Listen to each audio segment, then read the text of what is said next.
गोरखपुर में जल संरक्षण और पर्यावरण सुरक्षा को बढ़ावा देने के लिए मेरा तालाब मेरी जिम्मेदारी अभियान चलाया जा रहा है। इसके तहत ग्रामीण क्षेत्रों के तालाबों की साफ सफाई, उन्हें प्लास्टिक मुक्त बनाने और घरों से निकलने वाले गंदे पानी ग्रे वाटर के वैज्ञानिक प्रबंधन पर विशेष जोर दिया जा रहा है।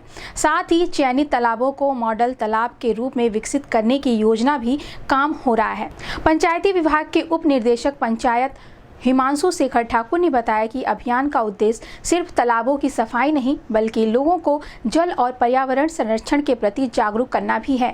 उन्होंने कहा कि प्लास्टिक मुक्त तालाब और गंदे पानी के बेहतर प्रबंधन से जल स्रोतों की गुणवत्ता सुधरेगी और भूजल स्तर को भी मजबूती मिलेगी। उन्होंने ग्रामीणों से अपने गाँव के तालाबों की देखभाल को अपनी जिम्मेदारी मानते हुए अभियान में सक्रिय भागीदारी की अपील की। वहीं इस संबंध में गोरखपुर न्यूज से बातचीत करते हुए पंचायती राज विभाग के उप निदेशक पंचायत हिमांशु शेखर ठाकुर ने कहा, ये मेरी तालाब मेरी जिम्मेदारी योजना अंतर्गत गोरखपुर मंडल में जो शासन के द्वारा जो हमें निर्देश प्राप्त हुआ है उसके तहत जो है हम लोग जो तालाबों का चयन प्रति सचिव जो है सबसे पहले हम लोगों ने फर्स्ट पेज में प्रति ब्लॉक एक तालाब का चयन किया था। अब इसे हम लोग विस्तारीकरण कर रहे हैं। विस्तारीकरण करके प्रत्येक सचिव के एक तालाब का चयन किया गया है। जिस तालाब जो जनरली ये शर्त रखा गया है कि तालाब जो हो गाँव के मध्य में हो तथा साथ ही साथ वो तालाब जो बहुत सालों से गंदा हो या फिर उसकी लगातार उसमें लोग बराबर कूड़ा फेंकते हों या फिर उसमें जो ग्रे वाटर है गंदा जल जो है घर का वो उसमें जाता हो, उसका संचयन होता हो, ऐसे तालाब की सफाई के लिए इस का चयन किया गया है मेरी तालाब मेरी जिम्मेदारी योजना अंतर्गत। और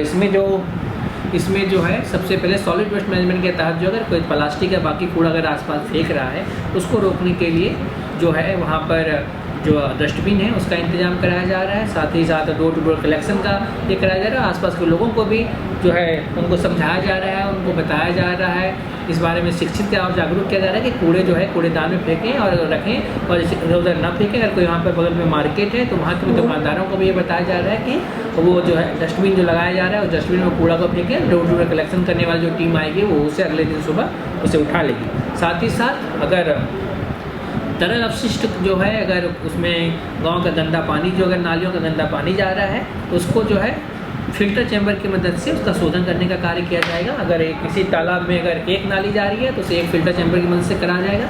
अगर किसी तालाब में एक से अधिक नालियाँ जा रही है, कहीं अगर 5 या 10 नालियाँ किसी तालाब में जा रही है, ऐसे भी कई गाँव होते हैं जहाँ किसी तालाब में 5 से 10 नालियाँ आती है, उस नालियों को आपस में जोड़ करके उसके बाद उसे एक फिल्टर चैम्बर लगा करके उसे उसका शोधन कराया जाएगा। साथ ही साथ ज़रूरत पड़ने पर वेटलैंड का भी निर्माण कराया जाएगा जिसके अंतर्गत केना प्लांटेशन कराया जाता है। केना प्लांटेशन की मदद से जो है उस एरिया में जो पानी जो जा रहा है वो शुद्धिकरण होकर के पानी जहाँ तक होगा साफ़ होकर के तो इस तालाब में गिरेगा।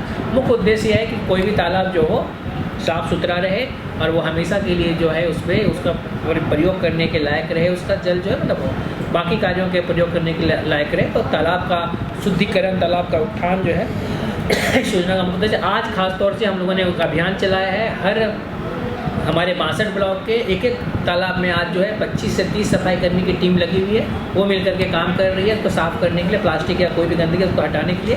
अगर तालाब के अंदर प्लास्टिक है तो जाल की मदद से उसे बाहर कराया जा रहा है, आसपास है तो जेसीबी और सफाई कर्मी की मदद से कराया जा रहा है। और इसके बाद जो है हम लोग एस्टिमेट बना रहे हैं, वहाँ पर जरूरत पड़ने पर इंटरलॉकिंग का निर्माण कराया जाएगा तालाब के आसपास और फिल्टर चैम्बर, सिल्ट कैचर और वेटलैंड का निर्माण